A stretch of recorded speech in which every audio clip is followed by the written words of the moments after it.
Assalamualaikum warahmatullahi wabarakatuh. Kali ini akan saya sampaikan terkait apa perbedaan akurasi sama intinya akurasi di klasifikasi dengan akurasi di forecasting atau prediksi. Jadi akurasi itu cara mengevaluasi suatu hasil dari metode.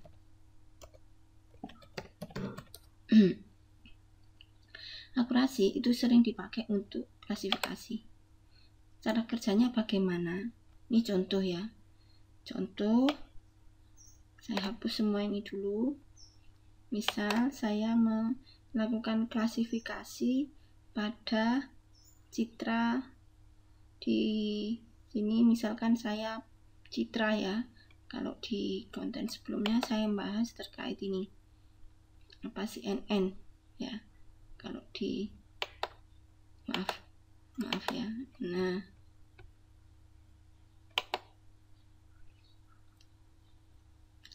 ini itu ada 5 jenis ya, 5 jenis mangga, yaitu apa saja jenisnya. Ada jenis Amarpali, kemudian ada jenis, ini saya tampilkan datanya. Maaf, ini tadi saya sudah ada materinya tapi mau saya pertegas.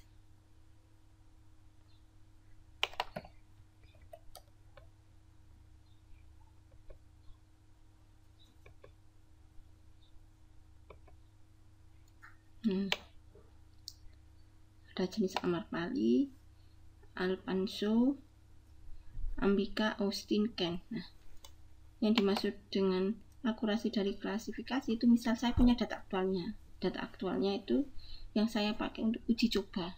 Ya, itu misalkan Alphonso citra yang pertama, yang kedua Alphonso lagi, kemudian Ken, kemudian Ken lagi, terus kemudian Amarpali misalkan.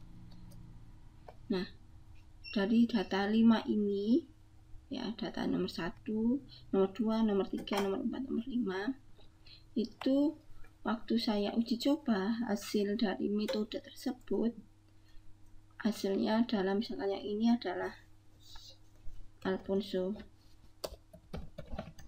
berikutnya Ken, berikutnya Ken, berikutnya Alphonso, berikutnya Amarpali.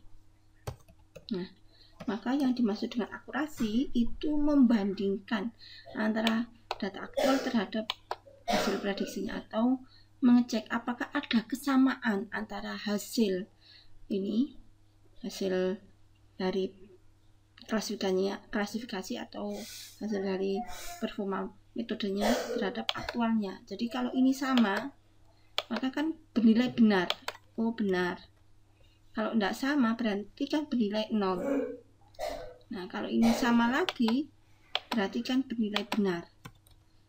Kalau berbeda berarti kan tidak sama, hasilnya 0. Kalau sama lagi berarti kan hasilnya benar. Nah, yang benar-benar ini dijumlah, jadi total yang benar kan rumus akurasi ya. Rumus akurasi itu saya tuliskan, akurasi adalah data yang benar, data uji ya, data uji dibagi total data uji. Nah, ini nanti tinggal, kalau biasanya akurasi kan dalam bentuk prosentasi, berarti dikalikan 100%. Itu namanya akurasi.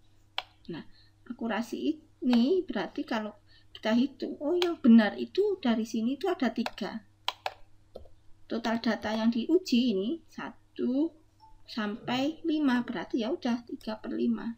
Oh, hasil akurasinya adalah 6%.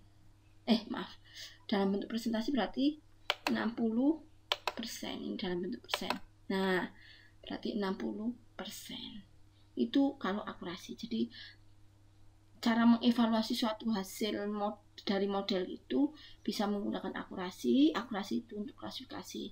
Sedangkan untuk forecasting atau prediksi itu bisa bisa MAE, bisa MSE, bisa MAPE, bisa MAT, tergantung nanti kita mau menghitung apa. Misalkan ini contoh data sebelumnya, saya pakai ini ya, saya contoh lagi. Misalkan saya punya data aktual nih, kasusnya apa, misal ini yang sudah pernah saya lakukan publikasi juga, nanti saya tampilkan dalam presentasi lagi atau bisa dicek di presentasi sebelumnya. Ini penelitiannya Mbak Ika, saya sebagai penulis pertama.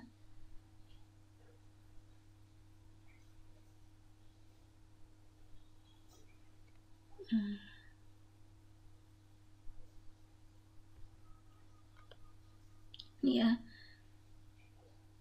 analisis regresi linear dan moving average dalam memprediksi data penjualan. Nanti bisa dicek apakah di konten saya YouTube Lurnavia ada atau tidak, nanti bisa dicek. Bentar, saya cek, saya bantu ngecekkan.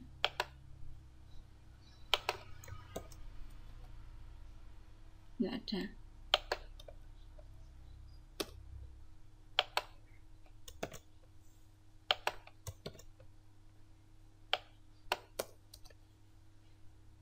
Moving average, nah ini sudah ada, nanti bisa dilihat. Di sini juga sudah saya tampilkan. Nah, misal ini ada datanya. Kalau data ini itu data penjualan, misalkan kayak gini. Ini saya contohkan, misalkan 2, 10, 5, 9, 2, misalkan 2, 10, 5, 9, 2, 2, 10, 5, 9, 2. Nah, ini bisa kita cek akurasinya itu dengan salah satu ini. Kalau dengan akurasi kan tidak bisa. Nanti gimana, kan bisa juga dalam bentuk koma, kan jelas tidak sama ya. Jadi kalau dalam bentuk number hasilnya, maka yang cocok menggunakan ini, MAE, MSE, MAPE, atau MAT.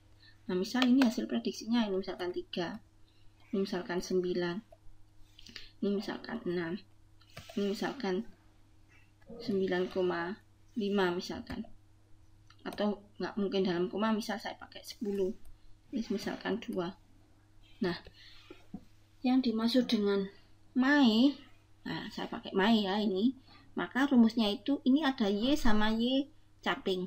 Y ini berarti data aktual, Y caping itu berarti data hasil prediksinya. Nah, kalau menghitung MAE-nya per baris berarti tidak perlu sigma, ini ada simbol sigma, terus 1/n sampel, itu tidak perlu.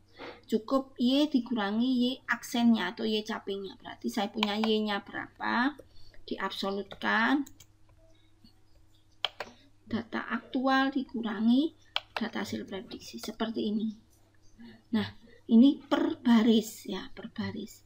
Sedangkan kalau menghitung MAE secara global, berarti ini harus dilihat.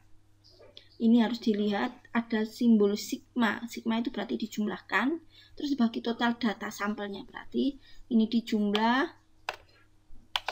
nah dapatnya 4, terus dibagi N. N-nya berapa ini? Nah, ini total data yang dipakai untuk uji coba itu 5, berarti 4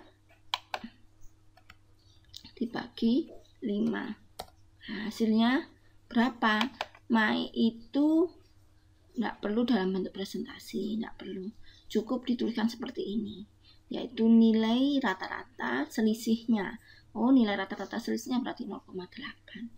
Nah, kalau selisih per barisnya ini, nah, itu perbedaan antara cara mengevaluasi suatu model, baik itu data klasifikasi atau forecasting. Jadi akurasi itu cara mengevaluasi ya. Itu penjelasan saya. Jika masih kurang jelas, bisa belajar lagi. Biasanya saya literaturnya dari mana? Nyarinya dari ini, Sklearn, atau bisa juga dari buku ya. Nanti dibahas di sini banyak. Ada rumusnya juga di Sklearn kalau menggunakan bahasa Python. Di MATLAB juga ada, nanti bisa dicek rumusnya juga. Mungkin itu yang bisa saya sampaikan sebelumnya. Mohon maaf kalau penjelasan saya ada yang kurang jelas atau ada yang menyinggung. Terima kasih. Assalamualaikum warahmatullahi wabarakatuh.